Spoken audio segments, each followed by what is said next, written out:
Hi, everybody. This is Silvio Canto in Dallas, Texas, on Sunday, February the 1st. Welcome to our commentary. Welcome to the month of February. January, I don't know about you, but it went by pretty fast. But then it seems like these days time is just flying. There's so much going on that we don't seem to have any of those. Things don't slow down, which is what I think seems to be happening more and more. But anyway, welcome to February the 1st. And also we started to warm up a little bit here in North Texas. We had a week of pretty cold temperatures, and in fact, many people like ourselves were just kind of shut down, did not go out because there was a lot of ice. The streets were honestly quite dangerous. So we're kind of happy that we can go out again. We can go out again, and all of next week is actually going to be quite nice. I think the temperatures are going to be in the high 50s during the week, so that's more normal, I guess, for us here. Let me begin by talking about an article that I have over at the American Thinker today, Sunday morning. You can read it at americanthinker.com. I also post these things on my blog, and they also appear on X. So if you follow me on my blog or over at X, you'll be able to see it. But of course, American Thinker is where the largest audience would be. And my post is about, it's called Nixon 1968, President Nixon, that is, 1968. And in 1968, on February the 1st, 1968, Richard Nixon announced that he was running for president. Now, everybody knew he was going to be running, so it wasn't a surprise to anybody. But what I write about in my post is how much shorter the campaigns used to be. Basically, they started in the early year of the election, and obviously they were over either by the primaries or the conventions, or eventually the two finalists would make it to the election. And in that year, President soon to be, or he was Vice President Nixon at the time, or former Vice President Nixon at the time, was running, ran in 1968, and he eventually was elected later that year. It was a very tough election, very close election. Vietnam was the number one issue in the country. And the popular vote between Mr. Nixon and Mr. Humphrey, who was the vice president under LBJ, was very, very close. George Wallace, the governor of Alabama, I think he won 5 southern states. So he made the Electoral College pretty close, to say the least.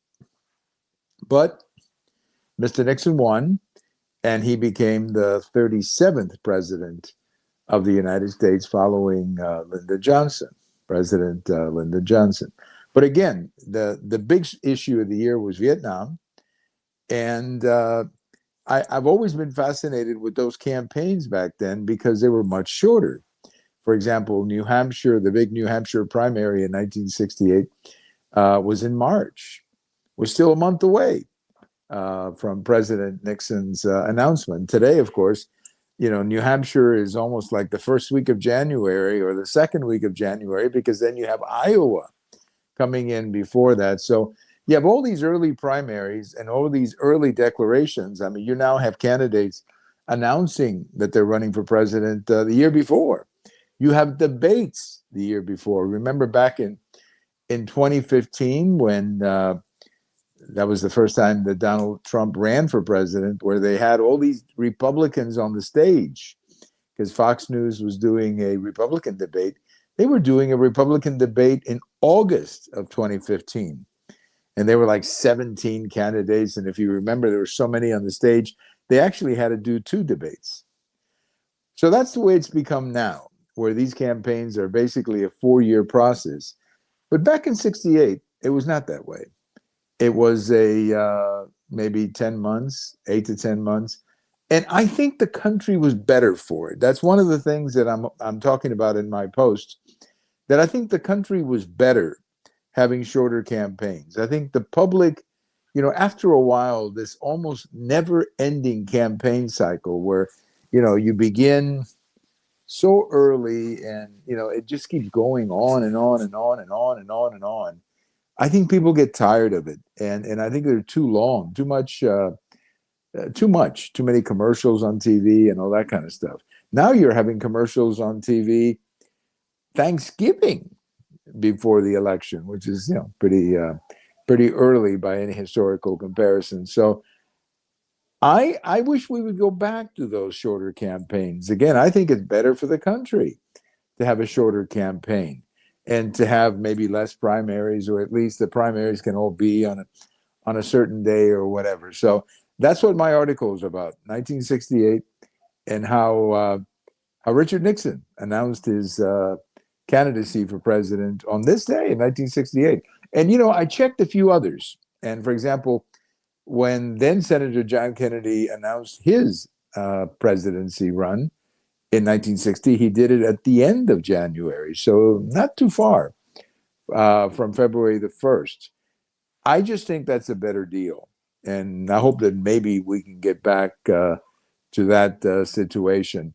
Let me just briefly touch on a special election that happened here in Texas. This was a state Senate election, and nothing federal, but it was in a very Republican district in Tarrant County where the Democrat won.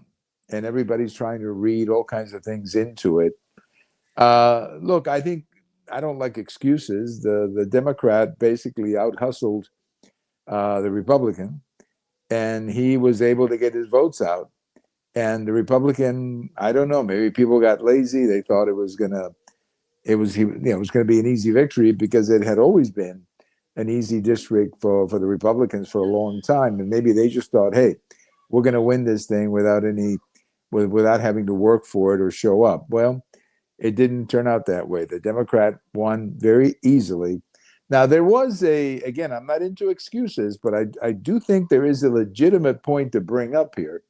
And that is that last week, which was, I guess, technically early voting week here in Texas, nobody could vote because, the city was shut down or the area was shut down. And I assume that some of these voting places were shut down too because libraries and schools were shut down. So maybe, I would have thought, well, gee, maybe they'll delay the election a week or something like that, or do something like that to make up for the fact that so many people couldn't get to vote.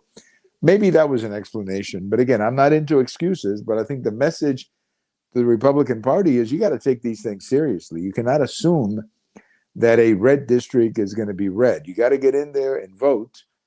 And unfortunately, not enough people did, and the Democrat won. Now, this is going to be a short-lived victory because another election will take place in November, and you're going to have the governor on the ballot at the top of the ballot, which means more people are going to vote. You're also going to have a race for the U.S. Senate, which is going to bring out even more people. So I think when you have a much bigger turnout in November than what you do now, or you did now, I think you'll see that district come back to the GOP fairly quickly. So this is going to be a state senator who's going to have a very, very short career as a state senator. He'll lose. I mean, I'm pretty likely he's going to lose in November, and that district will go back to be in a Republican district. But the message again is, hey, you can't stay home. And just because your district votes Republican all the time, you got to get out there, because one of the things Republicans are going to have to understand about this year is the Democrats are very excited to vote. They're very determined to vote. They want to vote because they want to vote against Trump. Basically, that's it. So they're going to show up. They're going to maximize their numbers, and they're going to show up. And they're going to vote early, and they're going to show up. So the Republicans cannot take anything for granted. I think that's the message of this election. And, it doesn't change anything as far as the Texas Senate. It'll still continue to be majority Republican. So nothing really changes from a political standpoint, but it is, as they like to say, a black eye for the Republicans in that Senate district. They should have won that district easily. I mean, easily. They should have won that district. I just read something this afternoon that in West Virginia, they had a huge ICE operation. They arrested like 600 people, and you didn't hear anything about it.